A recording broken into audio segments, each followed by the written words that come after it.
NSDC registration করার জন্য দেখুন আমি এনএসডিসি সাইট ওপেন করেছি, তারপরে রেজিস্টারে ক্লিক করব। এখানে লার্নার এটা নিলাম, ফোন নাম্বার দেবো।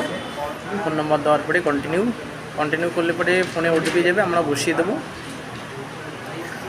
বসিয়ে দেওয়ার পরে আমাদেরকে একটা স্ক্রিন পাসওয়ার্ড দিতে হবে, সেট করব। সেট করার পরে এবার আমরা আধার ওটিপির মাধ্যমে কাজটা করব, সেই জন্য বাই ওটিপি নিলাম। কন্টিনিউ। এবারে আধার নাম্বারটা এখানে বসাতে হবে, বসানোর পরে ওটিপি যাবে, সেটা দিয়ে ভেরিফাই অটোমেটিক্যালি হয়ে যাবে। এটা তাহলে স্টেপ 1 হয়ে গেল। এবার স্টেপ 2তে দেখে নেব। আমরা আরেকবার লগ ইন করবো। লগ ইন করার পরে ফোন নাম্বার দিলাম, কন্টিনিউ। স্ক্রিন পাসওয়ার্ড যেটা দিয়েছিলাম সেটা আরেকবার দিতে হবে, লগ ইন। এরপরে আপনার ওটিপি যাবে, ফোনে বসিয়ে দিলেন, ওকে। তারপরে আমরা এবার দেখুন যাব স্কিম বা প্রোগ্রাম, ভিউ অল প্রোগ্রাম। তারপরে যাব হচ্ছে স্ক্রল ডাউন করে, এখানে দেখুন লেখা আছে আপনার মুড অফ কোর্স, সেটা আমরা নেব অফলাইন। মুড অফ কোর্সে অফলাইন, স্ক্রল করে নিচের দিকে, ঠিক আছে। এইবার আমরা সার্চ বক্সে গিয়ে লিখবো এমার্জেন্সি, যার যা কোর্স আছে সেটা এখানে লিখতে হবে। তাহলে এমার্জেন্সি লিখে এন্টার দিচ্ছে, দেখুন এই যে চলে আসলে এমার্জেন্সি মেডিকেল টেকনিশিয়ান।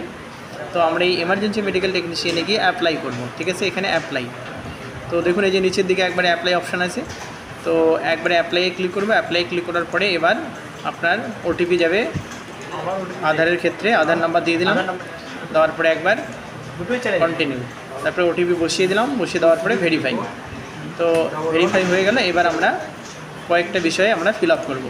যেমন আমরা প্রথমে ফিল আপ করবো হচ্ছে গিয়ে দেখুন ব্যাচ সিলেক্ট করতে হচ্ছে। ব্যাচ সিলেক্ট করতে গিয়ে শো ইন্টারেস্ট লেখা আছে, এই শো ইন্টারেস্টে গিয়ে পার্সোনাল ডিটেলস, তারপরে আপনাকে দিতে হবে আপনার এডুকেশনাল ডিটেলস, তারপরে আপনাকে দিতে হবে আপনার অ্যাড্রেস ডিটেলস। তাহলে এই তিনটে আমাদেরকে সুন্দরভাবে ফিল আপ করতে হবে, ঠিক আছে। যার যা village, post, PS, district, pin, সেগুলো সব ঠিকঠাক দিতে হবে। কোয়ালিফিকেশান দিতে হবে, নিজের নাম, বাবার নাম, মায়ের নাম এবং ইমেল আইডি দিতে হবে।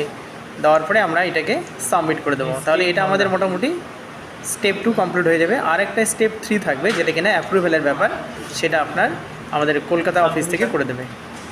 তো দেখিনি এখানে আমি সাবমিট বাটনে ক্লিক করে দিচ্ছি। দেখুন সাবমিটে ক্লিক করার সাথে আমাকে সাকসেসফুলি দেখাবে।